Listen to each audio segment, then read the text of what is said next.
Hey, welcome back to That's So Fringy podcast. I'm Rick. And I'm Kristen, and Bethany is, once again, MIA. She's working. Wah, wah, wah. Somebody's got to make that money.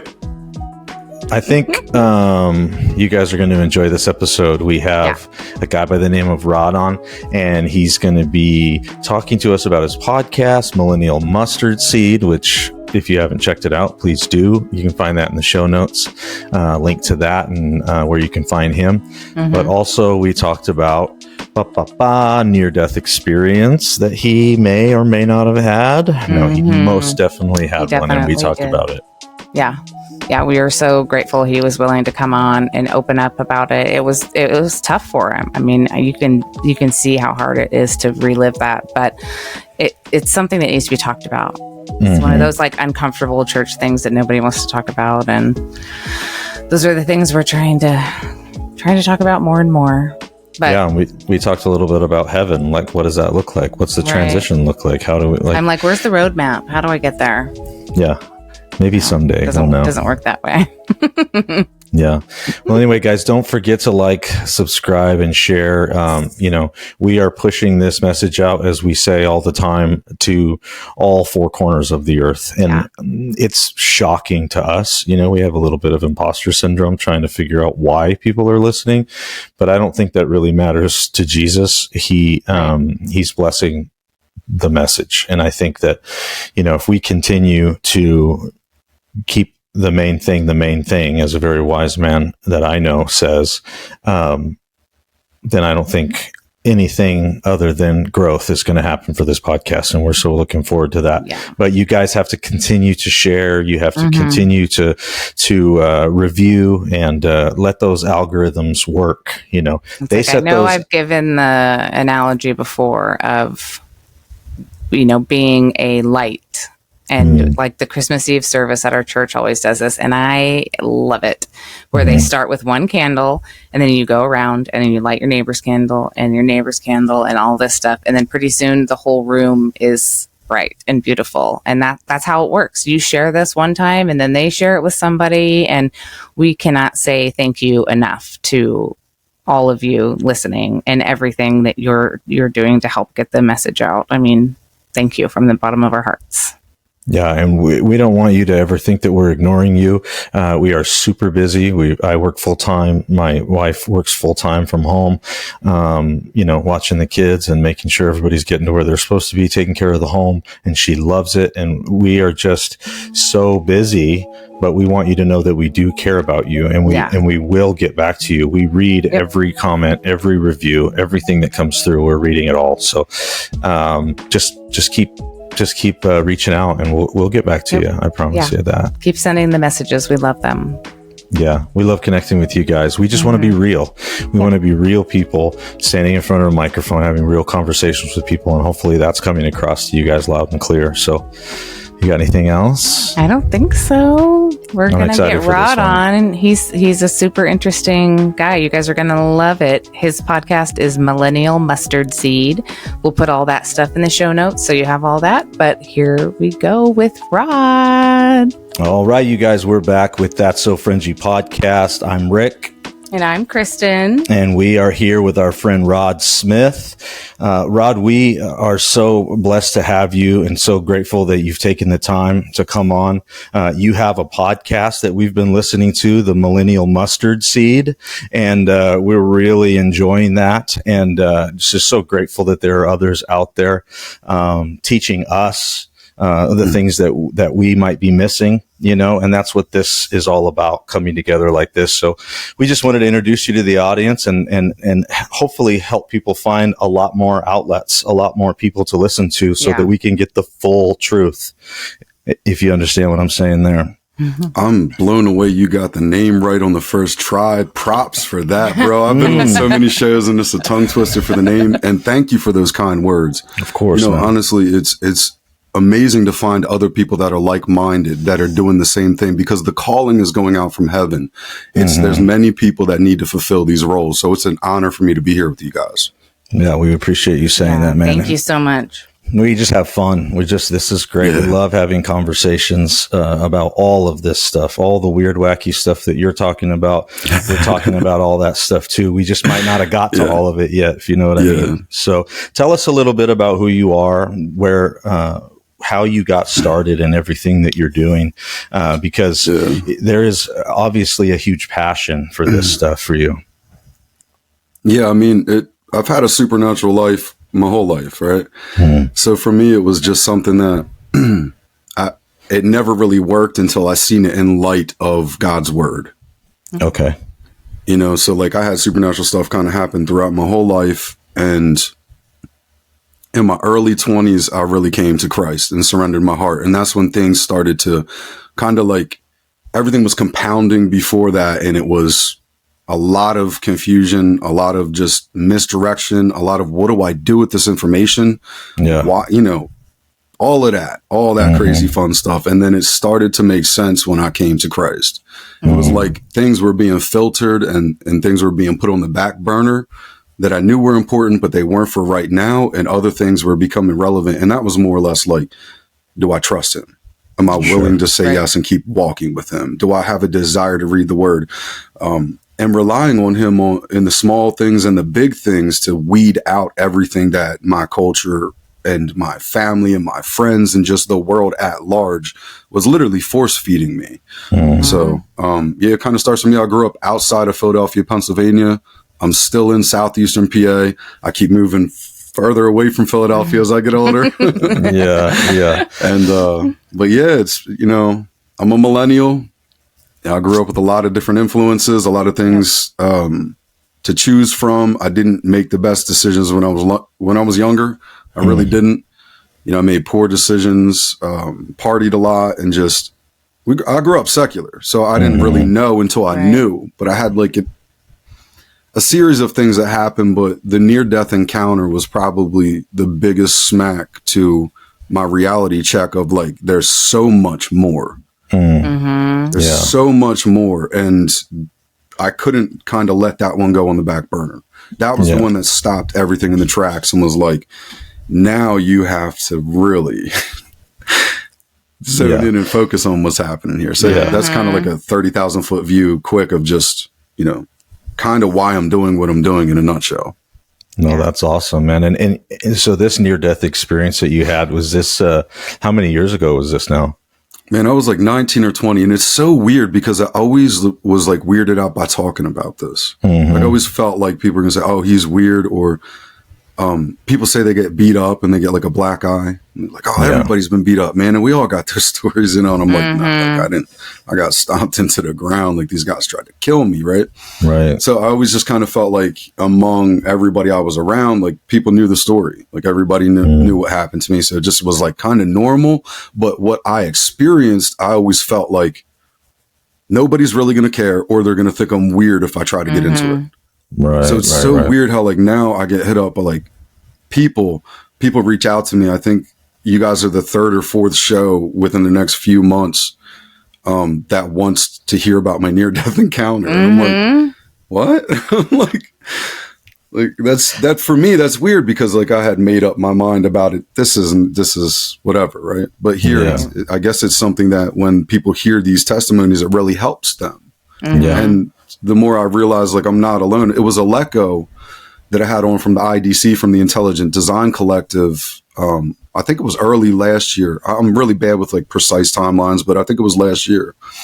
And he shared his near-death encounter. And I just remember it was profound hearing his. And then I was like, man, you know, and then talking off air with different people and praying through it. And like, I had fully forgiven these people. So I'm like, there is power in this. So it's just so weird now that I'm like talking with other podcasters and like, so what happened? And I'm like, man, this is crazy. Sorry, I forgot what you asked me. No, you're good, man. I was just talking about the near-death experience, but I'll back up for a second. I've told my wife before that, you know, us being millennials ourselves, we're barely millennials, but we, you know, we're kind of rebellious. You know, our whole generation is kind of rebellious. They're just kind of like, they started getting tattoos. They started listening to rap music. They started doing like all of this different stuff. And I think that that's because they wanted us to do that. You know, they wanted us to be distracted from all of the nefarious things that they were doing. Yeah. But what they didn't realize was going to happen, and I'm finding a lot of this, how God's spinning things on them, is that all of us rebellious teenagers are now adults with the internet, and we don't believe And a anything you're microphone. saying. Yeah, we don't believe anything you're saying. Like nothing matters. You know, we're going to find out ourselves. Our parents were like, no, don't touch that. It's hot. And we're like, please. Psst. Like, I'll Double find hands, out myself. right? Yeah. I'm all in. Yeah. And so these crazy wacko millennials came along, and they just ruined their plan, you know, because we don't take no for an answer. We're rebellious teenagers and we're rebellious adults. Deal with it. Yeah. And I think we really are, like, it's quite provocative because our generation is right on the cusp of technology coming in full force, right? So I remember, like, before we were getting hair on our face or hair on our chest, we had these mini supercomputers. I remember the chirps. I think they were like the i80s, the i30s, right? Yo, what are you doing? Right. And it was just like a walkie-talkie phone, but it was like a phone. I think it was a Nextel. But like, now that's a Cardi B call. Yeah, I can't keep up with all this new stuff now, but we're right on this cusp. You know, where like we grew up kind of playing by the river, and we're working and like, you know, being real kids, but then being kind of warped into this technology realm. You know, where people false personify themselves, where you can be or act however you want to be in this world. You can look at anything you want to look at in this world. And the millennial generation, we're way more important than people give us credit for because of being on that cusp. Yeah. So yes, we're an experiment to these elites who have terrible plans in mind, and God is flipping the script on them because he specializes in coming in and being like, oh, you know, what does it say in like Proverbs? He's like, he laughs at those who plan against God. He's mocking them like, okay, everything you got, you don't have a backup plan for what God is going to do. And he's going to take the weak things of this world and use it to confound the wise and to do it's just, I'm excited for what's coming because I know God has been kind of whispering things to me secretly, and I'm hearing other people from other, like, I guess you could say like little coves or little hangout spots within Christianity, and they're echoing the same thing, and we're all starting to find out who's who. And I'm like, God, you're building an army. Yeah, it's crazy. I'm not standing in his way. I'm on board. I'm all in. I'm like fifth gear pinned, right? So the enemy's not going to last long with what he thought was our destruction is going to be his downfall. Yeah, exactly right. So let's run us back to this near-death experience because you know, we threw out the hook. We got the listeners in, and they're ready to hear it, and I'm ready too. You got me hooked. You had a near-death experience, and you said you were about 19. So let's dig into it. What happened there? Yeah. So this is May, and I think I'm 19 or 20. Right. And I go to a house party and it's just, we were partying. Personally, like I'm not ashamed to say it. I haven't smoked weed in a long time since I came to the Lord 9 years ago, but we were smoking and we were drinking and we were partying. Sure. And this party gets crashed. I mean, I go to bed probably around like 1:30 in the morning and I get woken up. So I'm on the third floor of this house and one of my friends comes up and wakes me up frantically. I don't know, maybe 3 a.m., maybe 2:30. And he's like, yo, these guys crashed the party. I had two of my friends that got beat up real bad, that he is like kind of interceding for, like, yo, we got to get them and get out of here, or you got to come down here and try to help. It was just chaotic. So I wake up and I come down and I peek outside, and it's like a long, you know, like face to this house. And I look to the right and I look to the left. And I just see three guys over there. And I'm like, yo, did you jump my first? Because I was just going to, you know, I mean, I'm not a fighter, but I could fight, you know? Yeah. And I was going to run up on somebody and just be a part of the action, I guess. I don't know. Yeah. Well, I get over there and a guy comes out of one of the, like the little cubbies or like little hallway looking things or whatever you want to call it. And literally hits me in the right side of my face. And these were no punks, you know, they were skinheads from Norristown, PA. So this is a bunch of white guys who jumped this party. Now, two of my best friends, one of them was half black and half Irish, and the other one was Sicilian, but he looked like maybe he was Dominican at 3 a.m, right? So I look like the white guy hanging out with these colored cats. Yeah. But these are my dudes, right? So they catch me and they just start whooping on me. And I fought back. I think I broke one of the guy's ribs. I remember I fell into a guy and wrapped around him and was squeezing, and I heard a pop. And so he started yelling, and all of these guys, I think there was 8 of them total, and like bystanders that like weren't for me either, but like 8 of them were putting in work on me, right? They were. And I slowly just started to kind of fade. Like I knew what was happening. I knew I was getting hit from my sides, behind, in my head. And I knew it wasn't good, but I had never, through physical trauma, entered into a place where I'm losing complete function, right? Mm-hmm. So I kind of feel like I fell into this place. And then I was trying to sit up out of my body. But my body was there, but me, like who I am, was coming up out of my body. Yeah. And really, I mean, this experience was something that just at that level messed me up for a long time, like PTSD from it. Trying to understand how to understand what's really going to happen when I die. Yeah. You begin to process that, like what the heck? How do you separate from your body? Like what does that even look like? And just so you know, we believe you wholeheartedly. We've gone on deep rabbit trails, documentaries and, looking it up ourselves, and just, there's so much going on out there that we've been kind of told you're not allowed to talk about that. That's not Christian, or that's not this, or that's not that. And you're just like, well, but does it happen? Going back to us being millennials, wait a second. Does it happen? And you're like, well, there's a couple stories on the internet where people have said that, and you're just like, boom, where? Which website? And so we're just going deep now on, and you're finding corroboration all throughout the world. And it's getting to the point where, we as people have to make a decision on whether we believe it or not. Do we believe that there is a heaven?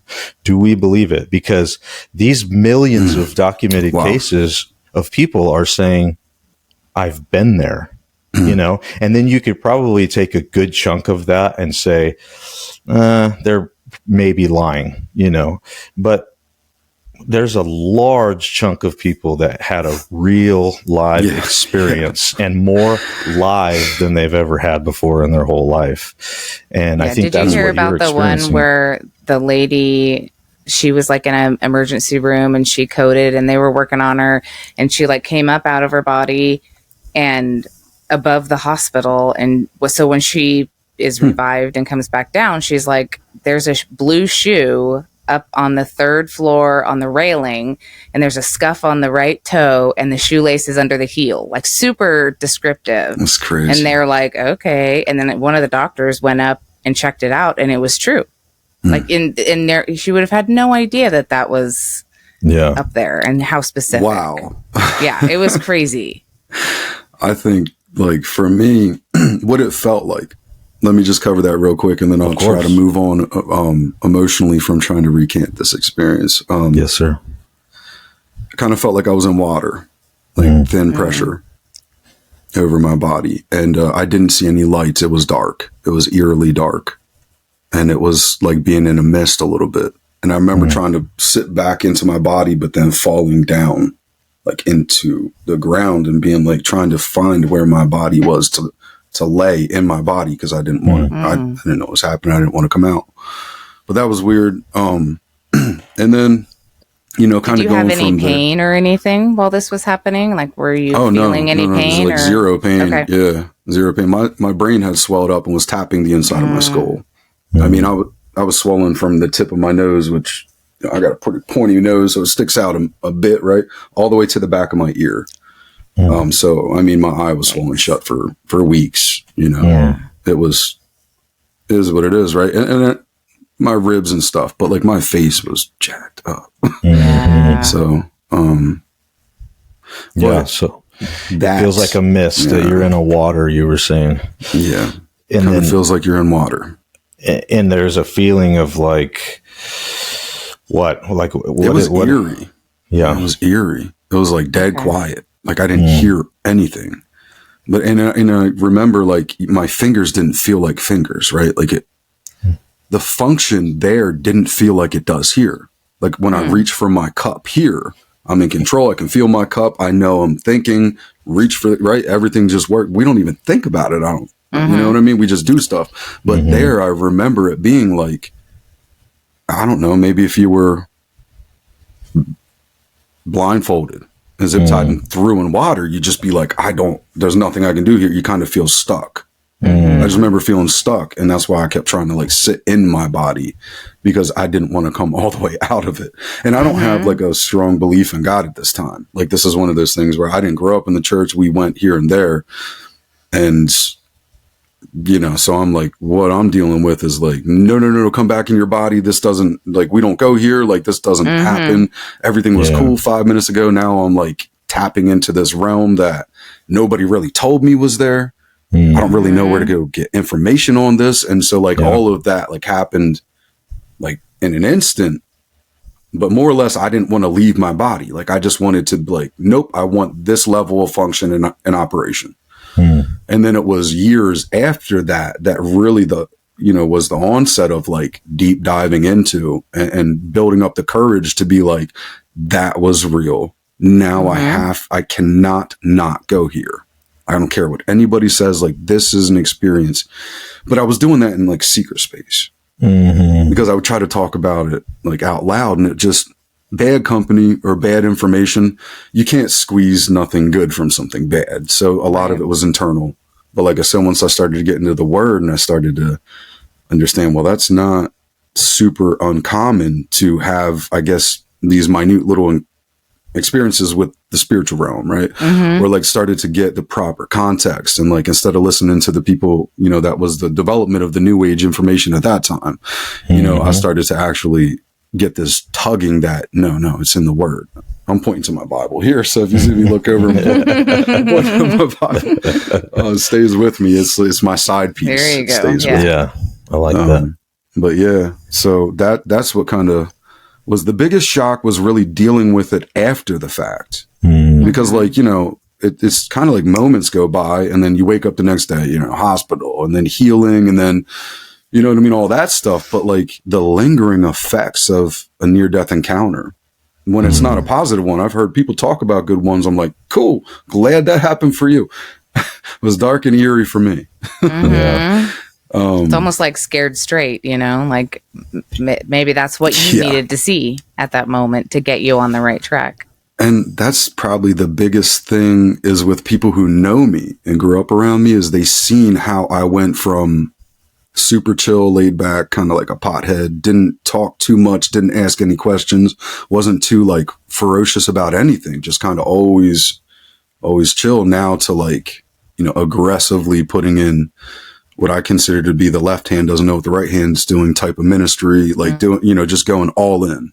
And so I think that is a lot of the testimony locally where people are like, yeah, you shifted some gears. Whatever happened when you got beat up, you started to go a different direction.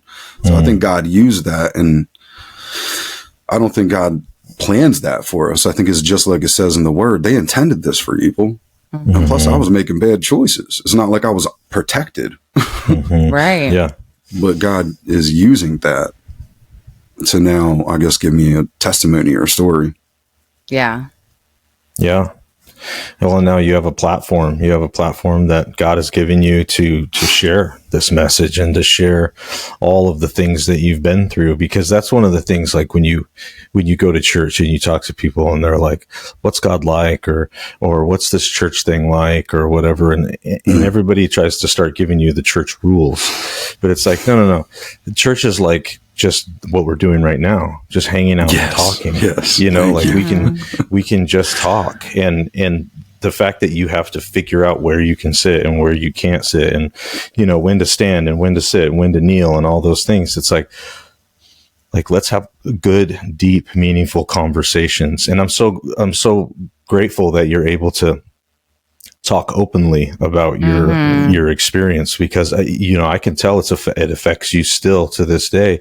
But I know what it's like to go through PTSD, and so I know that when you tell me that you were having a hard time, I can relate. I know what you're talking about, because you get that trauma in your head, and then your body remembers. Oh yeah. Your body remembers that trauma, and you have these reactions that you don't even know why it's happening. Yeah. Is that the kind of thing that you were experiencing? Is just a lot of like, how do I deal with this information type thing?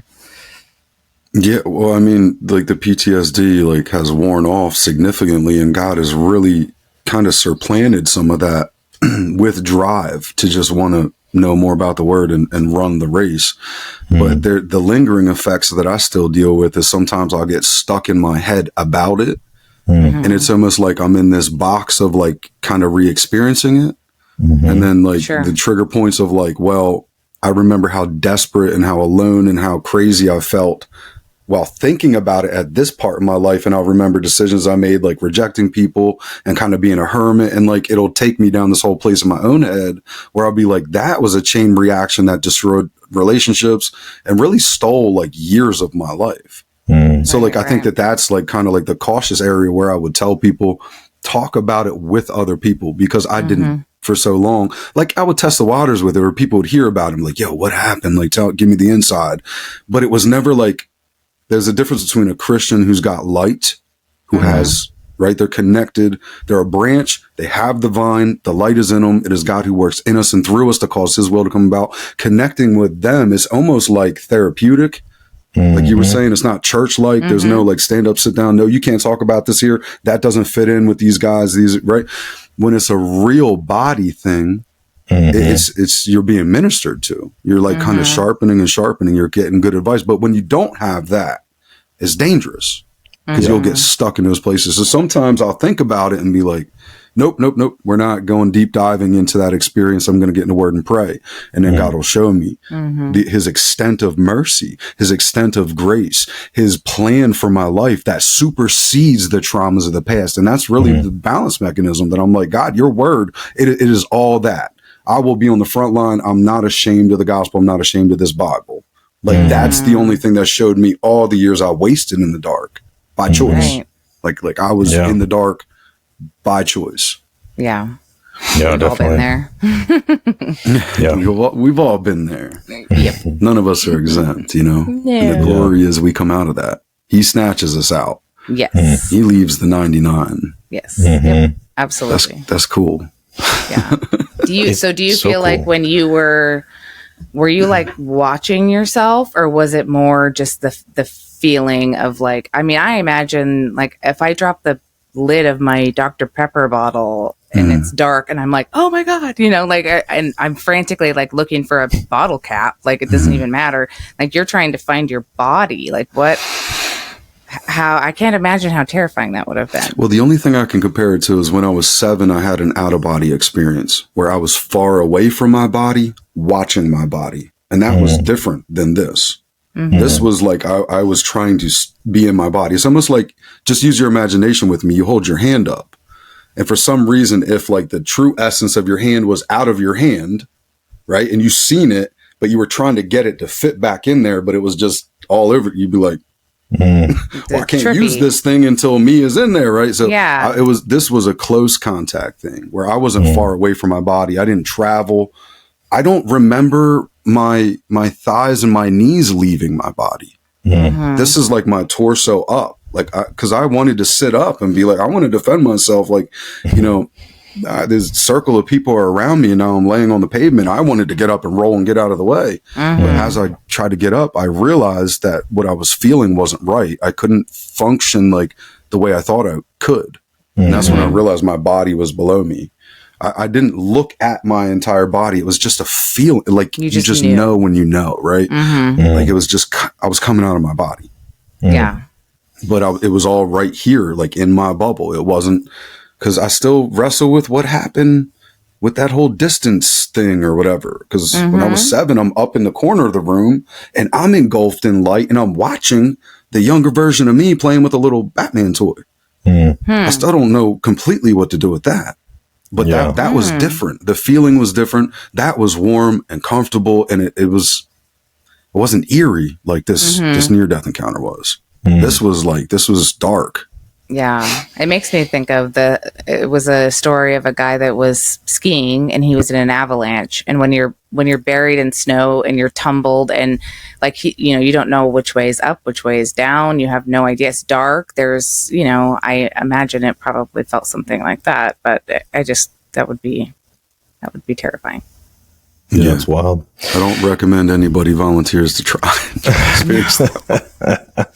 It is crazy though, because I always wonder, like, what percentage of people in the church are really afraid to die? Like everybody's like, oh no, I know where I'm going and I'm not afraid to die. But nobody talks about it. Like I have a little bit of fear of like what it's going to be like. Cause we have a guidebook of the Bible that says, absent with the body, present with the Lord. So we know where we're going, but like, there's no, I'm a rule follower. I'm like I got to have an outline, there's no A, B, C, D to go down here and turn this way. And, you just don't get that. So just that in and of itself gives me a little anxiety about it. Not because I doubt where I'm going, but it's the journey of getting there, I guess. If we're real with ourselves, we'll agree with what you just said, Kristen. If everybody was real with themselves. I mean, it's not like fear, like hellfire fear, but it's unknown. This is uncharted, untapped, right? So if people are real with themselves, even if your faith is really high,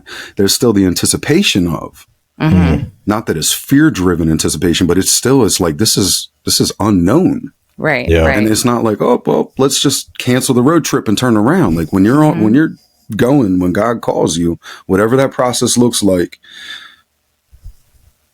it should open people's eyes. I think people that have an interest because God put the interest on their heart to have a podcast like what you're doing, to broadcast these kind of messages, to help people that are suffering from PTSD with similar experiences. Dope. Right. However God is going to use this message to go out and reach people, but there's people listening that have experienced very similar things. Right. And you may need to hear somebody else say it's okay to talk about that. Yeah. Right. Or I believe you. Like, like that goes a long way, especially in this community, where nobody really knows what to believe. When you stake your claim on Jesus, then you're saying to everybody around you, I've done my research. I've come to the conclusion. It's almost like the book of Ecclesiastes, like been there, done that, tried it all. In the end, Jesus, and he obviously doesn't say Jesus, but he basically put that on says, his shirt. I probably should. Yeah, you should. Let me get one of those 1X too. Okay. I got you. Yeah. So we have to just realize that it's almost like when I tell my kids, just listen to me. I promise. Just don't do that. I've already done it. I've done it a lot, actually.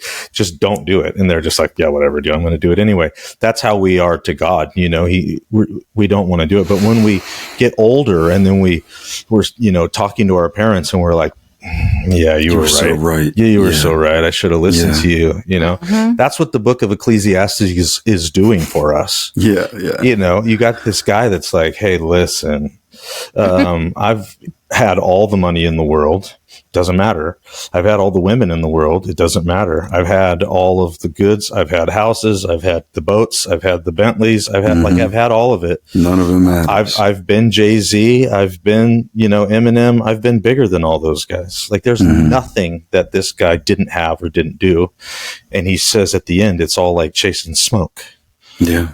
Like it's just like chasing smoke.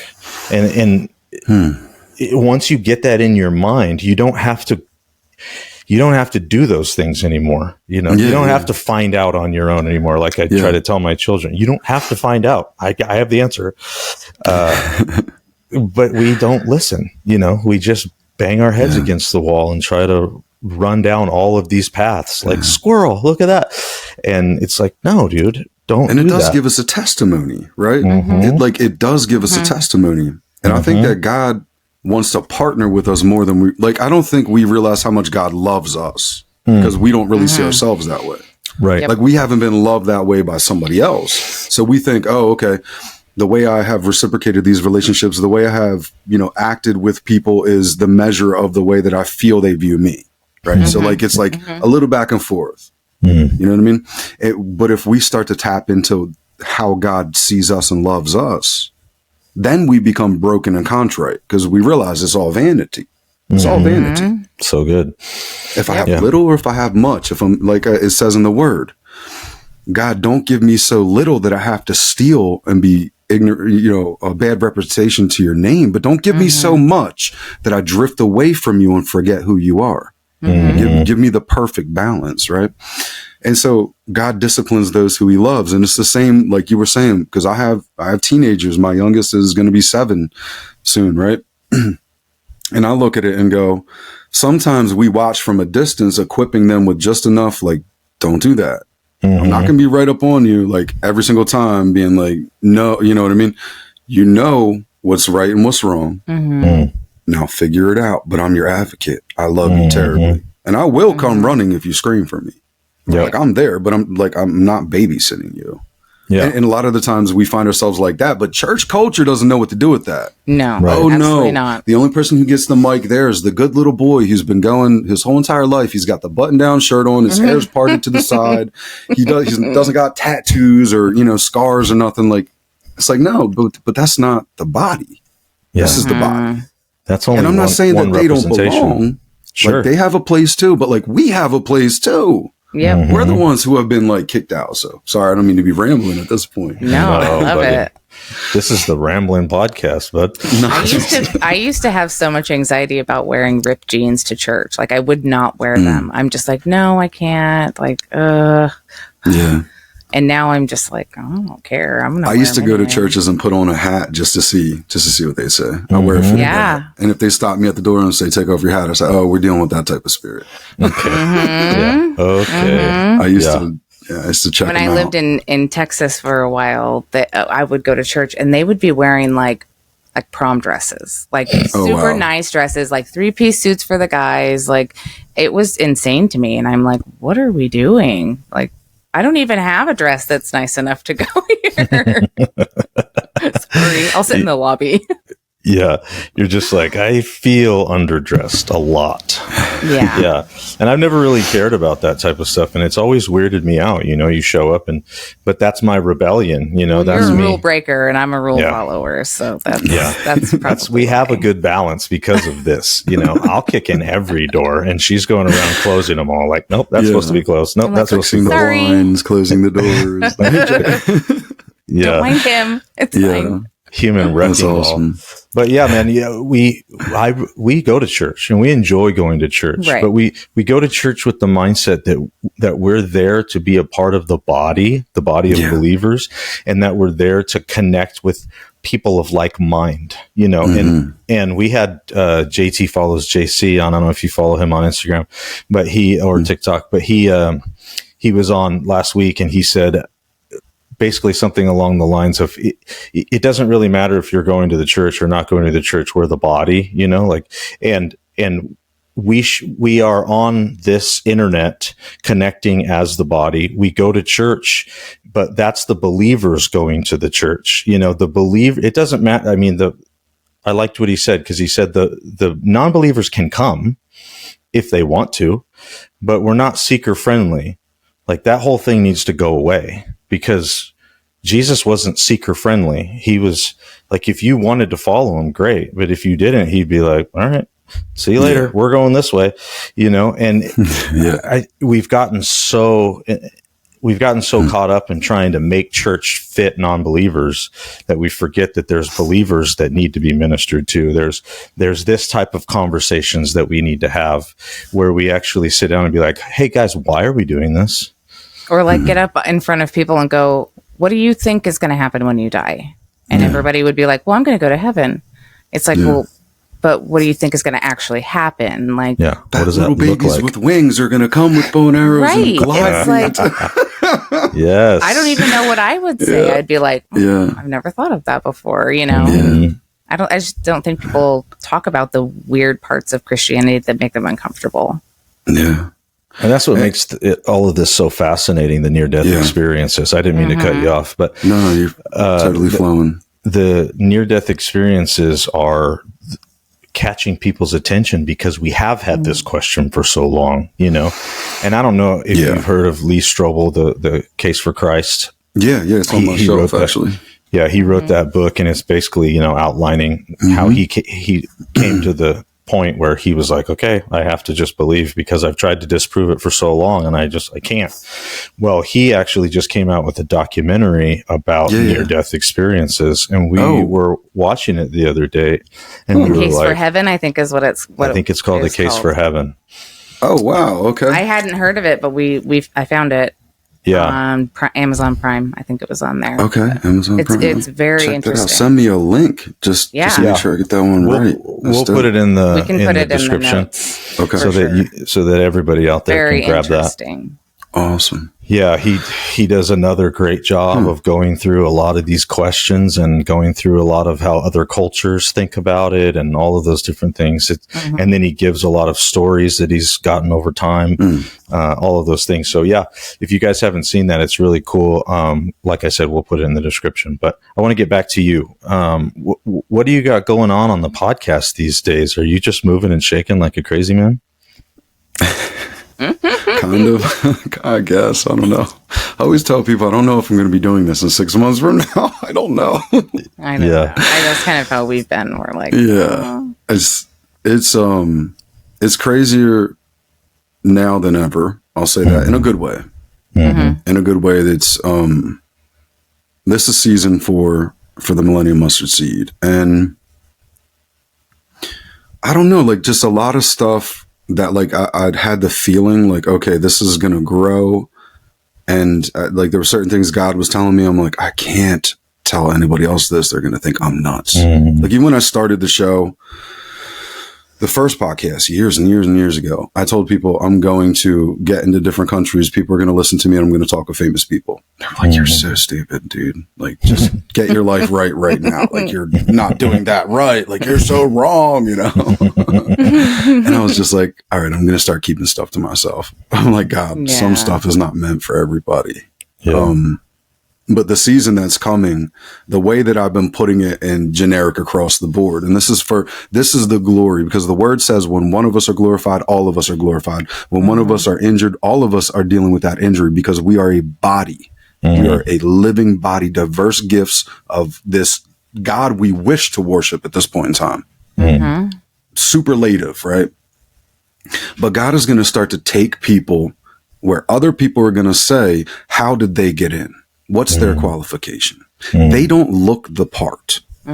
He's going to start to take those people and strategically set them up and crumble things that look like they're big and have power. Like podcasters are getting more views and whatever you want to call it than your local news anchors. Right. You told somebody that 10 years ago, you'd be like, yo, you crazy. Now it's like, yeah, we're right there. Or they would have said, "What's a podcast?" That was me.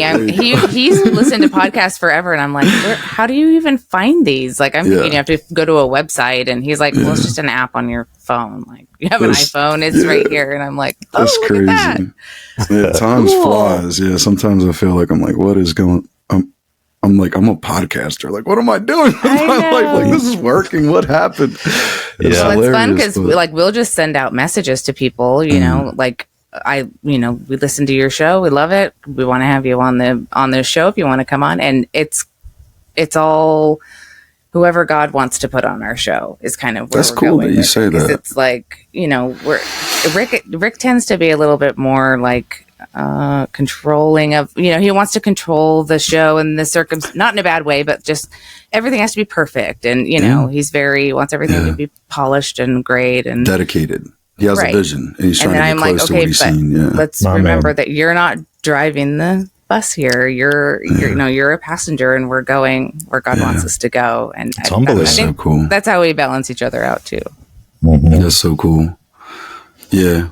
And then other than that, I've been doing like symposiums. I've been like working with other people. There's other there's a whole bunch of other shows at this point that are all reaching out. And I'm like, I have ideas. I'm like, yep, I knew that was going to happen. So there's stuff going on behind the scenes where I'm like, we're going to crush the industry for God's glory. Awesome. They don't know what's coming. I'll leave a lot of it for suspense for the listeners, but as you should. It's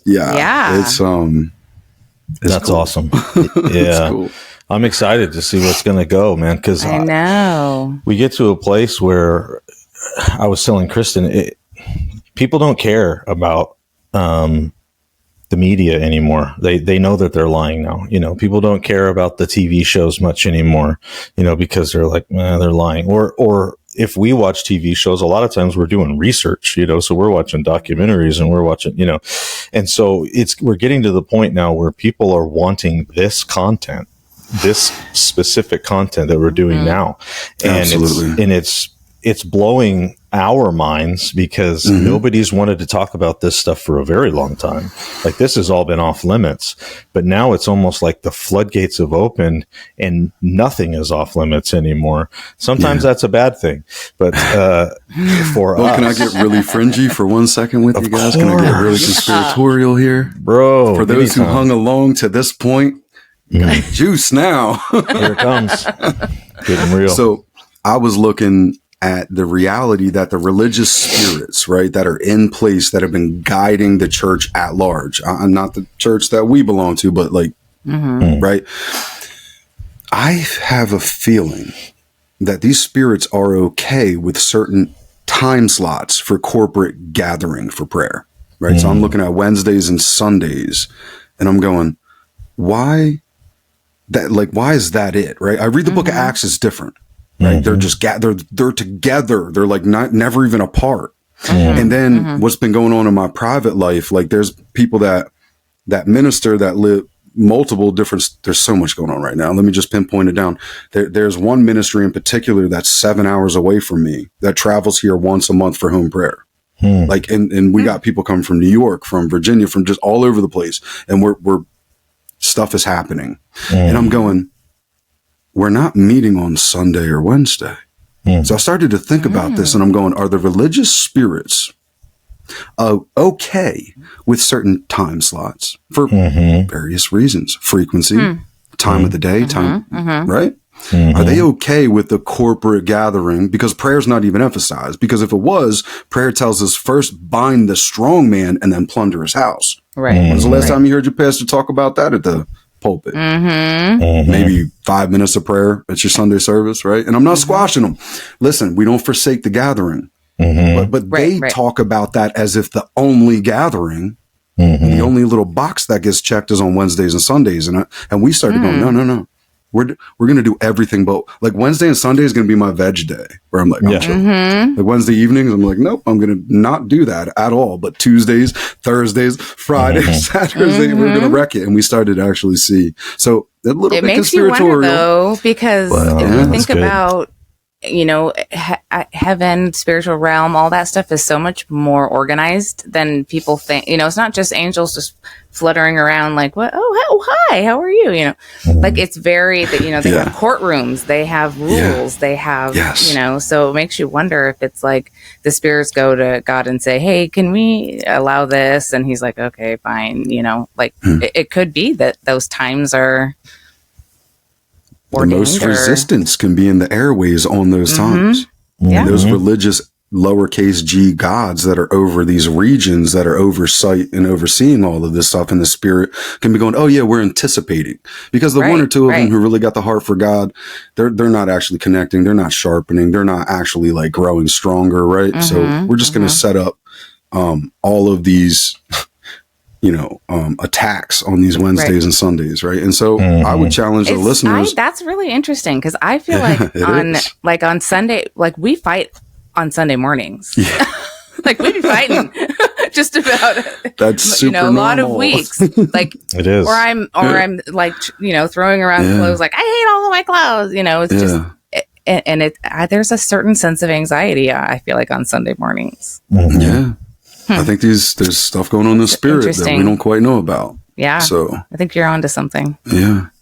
Yeah, and just the way that you gotta get up in the morning and you gotta do this and you gotta get your kids ready and you gotta do this and then you gotta go to church and then you have a fight on the way to church and then you have to walk in the front door and be ready to be a nice, cleaned up. You gotta feel Christian. like you gotta smile, like, oh, yeah, everything's going well. And it's like, no, it's not. You're like, well, I don't like wrong. her right now. I'll tell you that. Yeah, I don't have a good poker face. Something's wrong here. Yeah. Right?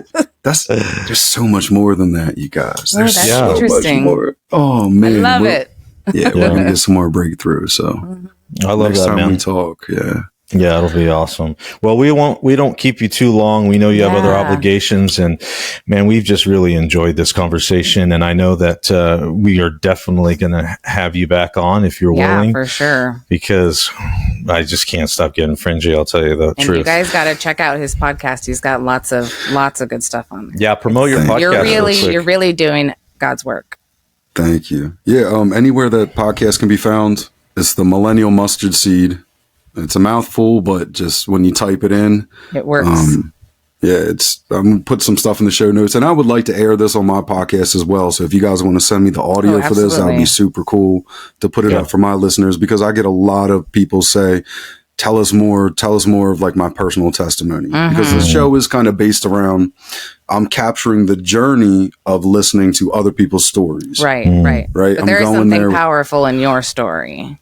Thank you. I appreciate that. I keep hearing that. I believe it is. It's just weird that I don't go, like, that's not my go-to. Like, it's so weird. People will be telling their stories and then something will charge up inside of me where I'm like, like I probably cut people off way more than I should. It's not professional, but it's like out of excitement. It's like, oh no, there's something here that connects to this, or this is like, you just want to dive in and be like, that makes me feel alive. So that's kind of what the show's about. Really, it's like we want to do everything the church wouldn't let you do in that corporate setting. We want to go those places. We want to expose the darkness. Your story is important. Every one of our stories is important. And in going and exposing the darkness and diving into the word, I believe we're actually going to strategically understand how the enemy has been set up and operating against us, and the power of our testimonies alone. Right. So Revelation says we overcome by the blood of the Lamb and our testimonies. So if you've dealt with the SRA stuff, if you guys have dealt with PTSD, if you guys have dealt with just rejection overall, I mean, come on, who hasn't been heartbroken? Who hasn't had something happen in his life? We're all included in this. Now, the level of extreme is going to be different, how it's handled and how we kind of enter into that. But the fact of the matter is the devil's an enemy. He's a liar. He's a thief, and he's been. So he never sleeps. He never eats. He's at your door all the time. If you're pocket picked by him, God's got you. You just got to call on his name. And on the show, we just kind of wing it. It's like, I love not knowing what's going to be asked.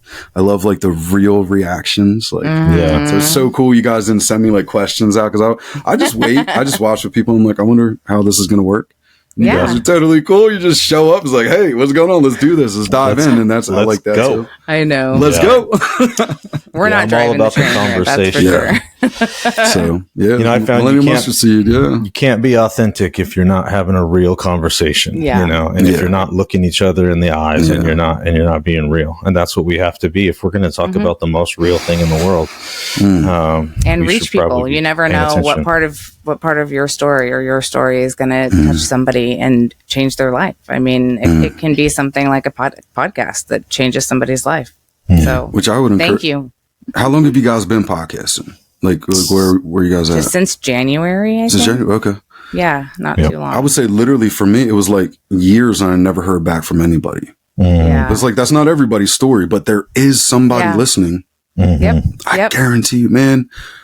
It's crazy. It's crazy. Yeah, I would love to join you guys again for conversation. There's some roundtable stuff that I'll have coming up. We're going to be getting some people together and just kind of hashing out some ideas and kind of floating around in these conversations in the weird space and testimonial space and stuff like that. And this is the church you guys as listeners should want to create with your friends. Like recreate this conversation, you guys. Like you don't. It's cool that we're podcasters. It's cool that you guys can listen to this message and stuff like that. And please share it, like, subscribe to That's So Fringy. Do that same thing with my show. That helps us grow. You know, we spend time editing, reaching out to people, setting appointments. I mean, literally, I got a 6-hour time difference in 25 minutes. Like that stuff that takes work. And then the editing, and then the promoting it, and then praying over it and being like, let one more person, God, let this reach somebody. So you guys can help us by leaving us that 5-star rating and review and sharing it, but recreate these conversations. Yep. That's our part. Yeah. That's definitely we actually our part. just started on Saturdays. We have a bunch of, because we have teenage boys. And so we have a bunch of kids over in the backyard around the fire. Yeah, we call it Fireside Jesus, and we just talk. Like it's nothing. Dope. We'll do a little Bible trivia or something, but just talk. Just open up the lines of communication. Yeah. All right, we know you're on a time crunch. Yes. We are so thankful, man, and we're going to send you everything that you need to get this out on your end, and we'll be in contact. Awesome, you guys. God bless great. you, my Keep friend. up the good work. Yes, Thank you too. Thank you so much. Thanks. All right, see you on the next. Bye.